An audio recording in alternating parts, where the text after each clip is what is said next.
Students, कल हमने किया था sports related accidents, how the sports related accidents takes place.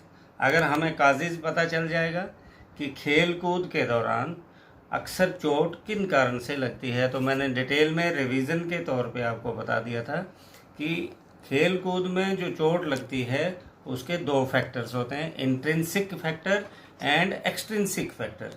Intrinsic factor हो गया अंदर वाले फैक्टर्स और एक्सट्रिंसिक फैक्टर हो गया बाहर वाले फैक्टर्स।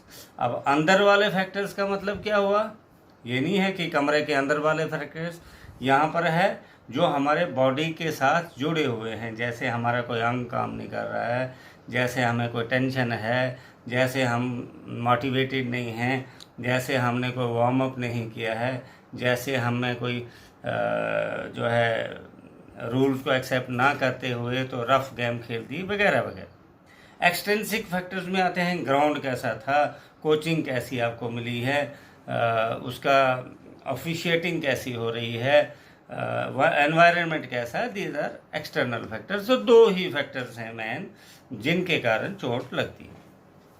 जब हमें काजेज पता चल जाएगा कि स्पोर्ट्स रिलेटेड एक्सीडेंट्स होते कैसे हैं, तो हम प्रिवेंशन ऑटोमेटिकली कर सकते हैं। और कहते भी हैं कि prevention is always better than cure. अगर हम एहतियात बरते हैं तो बहुत सी चोट हमें लग ही नहीं सकती हैं। तो आइए एक एक पॉइंट करते हैं। जैसे सबसे पहले है कि आपका जो सराउंडिंग एनवायरनमेंट है वो पॉजिटिव होना चाहिए। हमने सबसे पहले जब खेल के लिए जाना है तो हमने अपने एनवायरनमेंट को देख लेना है कि क्या ये ग्राउंड साफ़ सुथरा है, क्या ये कोई डेंजरस तो नहीं है, क्या ये रफ तो नहीं है, क्या यहाँ पर शीशे के टुकड़े तो नहीं हैं, या कहीं बॉटल के स्क्रैप्स जो ढक्कन के हैं वो तो नहीं है, या कुछ ऐसी घास जैसे गांव में कुछ घास ऐसा होता है जिससे खारिश लगती है, स्किन इन्फेक्शन हो जाती है, कई लोगों को कुछ पर्टिकुलर फ्लावर से एलर्जी हो जाती है, कुछ को नहीं होती है। तो ये ऑब्ज़र्व करना है कि वहाँ का वातावरण कैसा है, पानी कोई ऐसा ख़राब तो नहीं है जिसकी वजह से जो है वो इमिडिएटली जो है प्रॉब्लम हो सकती है, या कहीं नहाया तो उसमें प्रॉब्लम हो जाएगी। तो ये सराउंडिंग एनवायरनमेंट को देखना है, ये पहली कंडीशंस है। दूसरा, जो खेल कूद का मैदान है वो सेफ होना चाहिए। अब हम अपने गाँव में जब बच्चों को खेलते हुए देखते हैं तो ग्राउंड की जो हालत है उस हालत को देखकर कभी भी उस ग्राउंड में कोई डाई नहीं मारता है, क्योंकि डाई मारेंगे तो एक ही बार वो डाई मारेगा, दोबारा डाई मारने के काबिल रहेगा ही नहीं, क्योंकि इतना रफ ग्राउंड वो होता है। अब जो आप इंटरनेशनल ग्राउंड्स देखते हैं टीवी में तो वो बिल्कुल गधेले की तरह होते हैं। ठीक है, खिलाड़ियों की फिटनेस भी होती है वहाँ पे, लेकिन वहाँ पर जब वो डाई मारते हैं तो नीचे ग्राउंड बिल्कुल साफ़ सुथरा होता है। इतनी सीरियस इंजरी वहाँ उसी को हो सकती है जिसको टेक्निक नहीं है या स्किल नहीं है, अदरवाइज ग्राउंड की वजह से कभी चोट नहीं लग सकती है। तो ये भी इंश्योर करना है कि हमारा जो प्ले फील्ड है वो डेंजरस तो नहीं है। कभी कभी पिच बहुत हार्ड बनाई हुई होती है, कई बार आप देखेंगे एक ही बॉल हुआ था तो मैच रद्द हो जाता है, क्योंकि बॉल जो है बहुत ज़्यादा राइज करेगा, हेड से ऊपर की तरफ जाएगा, तो चोट लगने के चांसेस हो जाते हैं। दूसरा है, जब भी हम गेम के लिए जाते हैं कोच भी बताते हैं हमें और इंस्ट्रक्टर्स भी बताते हैं और ख़ुद भी पता होता है, और यहाँ तक कि मैंने भी आपको बताया कि इवन गेम के अलावा घर में भी अगर हमने कहीं काम करना है, खेत में कोई जाना है काम करने के लिए, या घर में किसी माँ बहन ने कोई हार्ड वर्क करना है, सिलेंडर उठाना है, यहाँ तक कि नहाने के लिए जाना, तो पहले वार्म अप करना है, हल्का सा जो है वार्म अप करना है। अगर वार्म अप नहीं करेंगे और डायरेक्ट आप बाल्टी उठाएंगे, डायरेक्ट नहाने के लिए ऐसे हाथ करेंगे, इधर दर्द हो जाएगी, कभी कभी 6-6 महीने जो है मसल पुल हो जाता है। तो वार्म अप करना बहुत ज़रूरी है। कम से कम 15 से 20 मिनट आदमी को वार्म अप करना चाहिए, अपने बॉडी को तैयार करना चाहिए। फिर चाहे घरेलू लाइफ हो, चाहे आपकी स्पोर्ट्स लाइफ हो, तो फिर आपको ज़्यादा चोट लगने के चांसेस नहीं होते। सेफ्टी इक्विपमेंट्स, हम कबड्डी खेलने के लिए जाते हैं तो हमारे घुटनों के ऊपर जो है वो नी कैप होता है, एल्बो कैप्स होते हैं। क्रिकेट में जाते हैं हेलमेट लगा होता है, लेग गार्ड्स लगे होते हैं, एब्डामन गार्ड लगा होता है, ग्लव्स होते हैं, यहाँ तक कि आजकल ये साइड वाला बेली वाला भी होता है। और ये सारे सेफ्टी इक्विपमेंट्स हैं।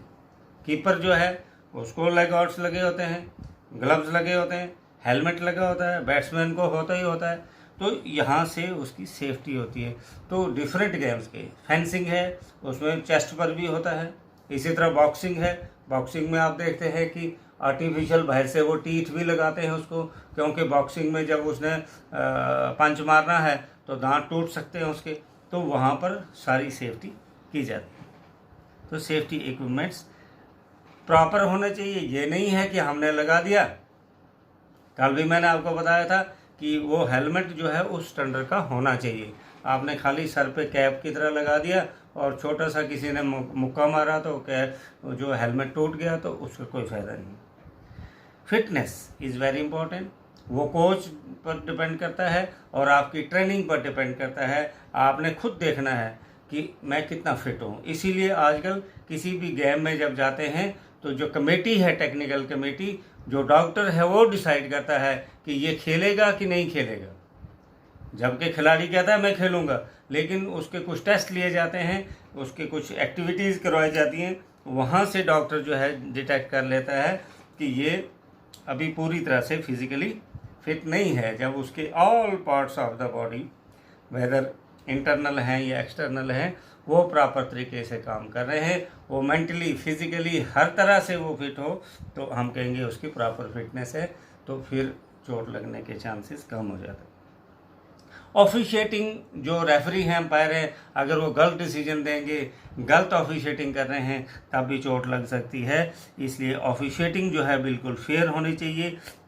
उससे क्या होता है कि किसी तरह के कोई एक्सीडेंट या ऐसे नहीं होता है। और समय समय पर हर खिलाड़ी को अपना मेडिकल चेकअप करवाते रहना चाहिए कि कहीं मेरे अंदर कोई इसी तरह से कोई प्रॉब्लम तो नहीं है, कहीं मसल में, कहीं हड्डी में, कहीं किसी ऑर्गन में कोई प्रॉब्लम तो नहीं। कुछ फर्दर पॉइंट्स हैं वो हमें दिमाग में रखने हैं। जब भी आप थक जाते हैं तो आपने नहीं खेलना है, थकावट की हालत में नहीं खेलना है।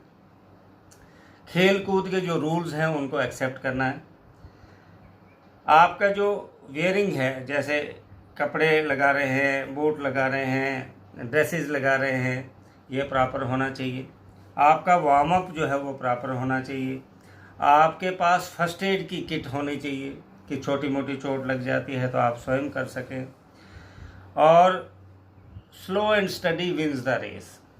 बहुत खिलाड़ियों को अक्सर ये होता है कि मैं बिल्कुल विराट कोहली की तरह फिटनेस अपनी दिखा दूं, तो ऐसा संभव तब होगा जब 5 से 10 साल 15 साल आप एथलेटिक में पार्टिसिपेट करते हैं, अपनी बॉडी को फिट करते हैं। और फिर है जब कभी पेन हो, इंजरी हो, स्वेलिंग हो, उस दौरान में कभी भी जो है ये चोट के दौरान में कभी भी खेल में पार्टिसिपेट नहीं करना है। तो इसके साथ ही ये